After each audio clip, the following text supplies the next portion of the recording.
Amanda Poole. Watch Fox Sports. Welcome into sports. I'm Amanda Poole, and with Halloween right around the corner, we have a scary good game for you guys. The Tigers knew they'd be tested in Demon Deacon territory, but after a big stop in a double overtime, Clemson passed. I think this kid needs an NIL deal or a sponsorship with Dunkin' Donuts because that is all he was doing tonight. Tigers are in the driver's seat of their division after taking down NC State 30-20. And the man behind the wheel is quarterback DJ Uiagalelei. I'm right outside the Target Center. I haven't seen a single Gamecock fan leave yet. They're still in there celebrating with the team. It's date night at the CLA. South Carolina men's basketball hosting Vanderbilt on Valentine's Day. One of the nation's top assistant coaches in college football has made it to Memorial Stadium. My ears are still ringing from the volume level that this place got to when Chico hit that shot, but I can still hear you, so that's a good thing. But it's college basketball season. That's the first thing that head coach Lamont Paris said after the game. What you go out there and do, what empowers you about that?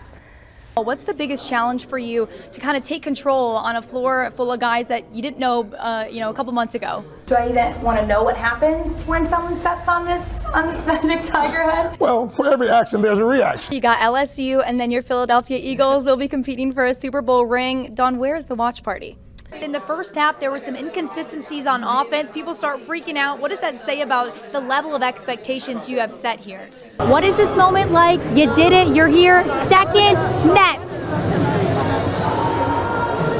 With somebody. For the first time in 25 years, two number one seeds get knocked out before the Sweet 16. What does that show you about the level of talent here? I need to know, will you be getting another dog? And if so, what will he or she be named? Starting in the pros today, NFL quarterback and Clemson product Deshaun Watson will be out for most of the football season. The Falcons are trying to repeat what their 2018 state champion team was able to accomplish. Players turning into coaches this week here in Columbia. They call it the battle for the axe for a reason. But head coach Perry Woolbright says this season they are going to give Dutch Fork their best shot. He says a lot of teams are intimidated by the Silver Foxes, but tells his players they are just another high school football team. Despite the solid lead, you guys have picked up several penalties. What do you look to clean up in the second half? You just said it. What have you seen from Nolan Bierman out there on offense, kind of being your spark a little bit today?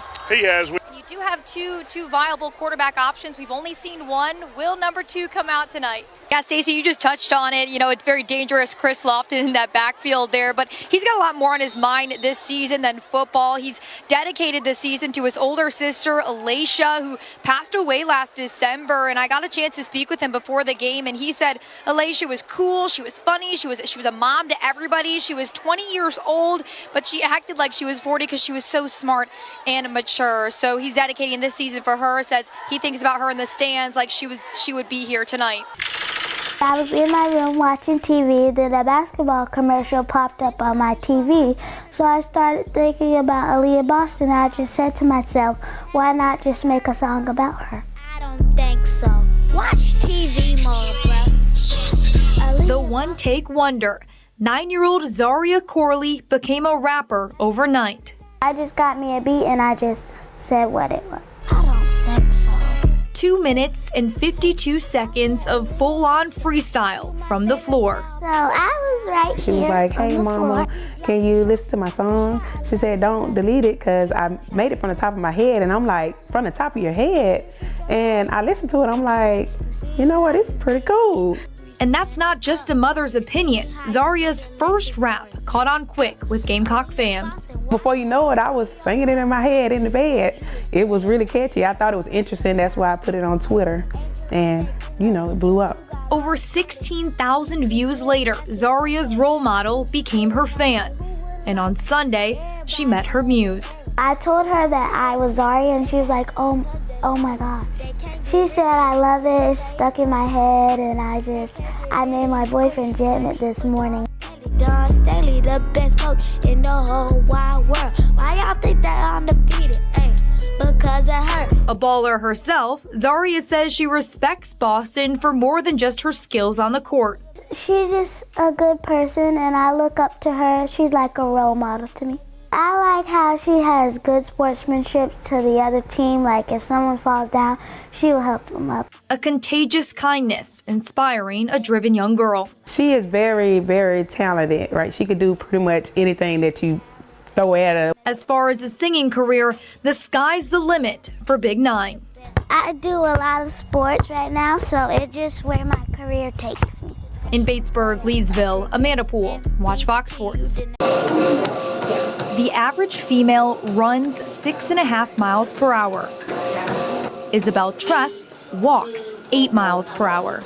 People describe it like walking as fast as you can in the hallway without running. The nation's fastest race walker calls Columbia College home. As you can, you have to follow 2 rules. You have to have 1 foot on the ground at all times, and you have to have one leg, your leg straight until it passes directly underneath your body. After that, it can bend. Treffs and 3 of her teammates account for the top 4 collegiate race walkers in America.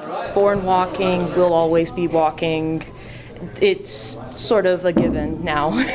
I started like 4 or 5 years ago because I was tired and bored of running. So I wanted to try something else. Well, I like it better than running.